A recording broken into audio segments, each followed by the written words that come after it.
monitor panel in your RV is going to be located in a convenient location, usually around the kitchen area or a hallway inside. Now this is an older unit.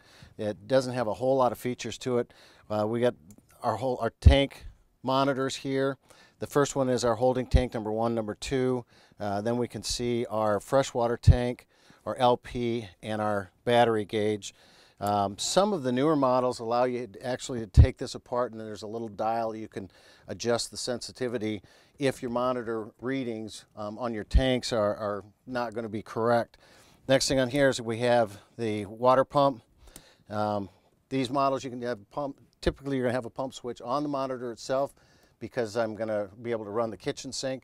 I'll have another pump switch outside if I have an outside faucet, usually one in the bathroom as well. So this will tell me here, I may have this off, but if I switch one of the other switches, and I'm going to go in the bathroom and turn it on, you can see how this comes on.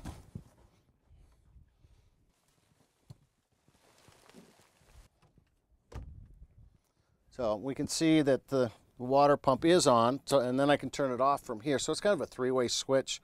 Allows me to do that. I don't have to go in the bathroom, and if I didn't turn the pump on, come back outside, etc.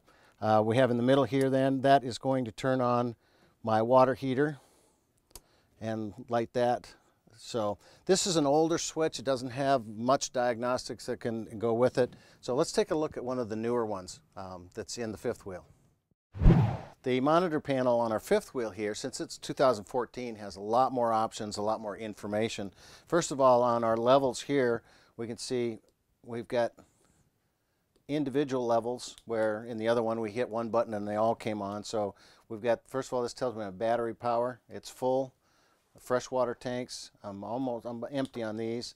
Our gray water main, our black water main, we've got a little bit in there it looks like. Our gray water number 2 and our black water number 2, again that's about half full. So from here we can also start the water pump.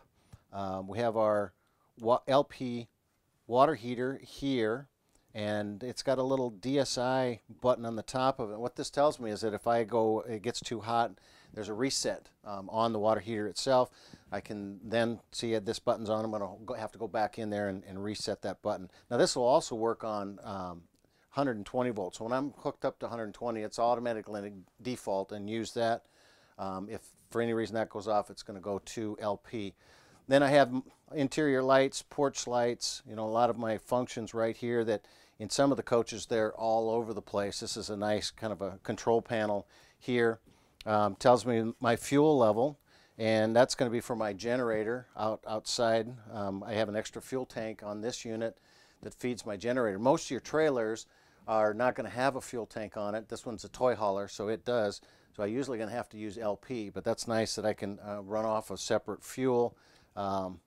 It makes my LP last a lot longer. Then I also have my slide rim mechanisms here. This is my generator hour meter. It tells me how many hours, so I can kind of tell by maintenance wise, changing oil, I'm doing the carburetor work and that stuff. Generator start and stop right from here. And then I have speakers that inside, outside, and a subwoofer speaker. So this one here has a lot of bells and whistles on this monitor panel.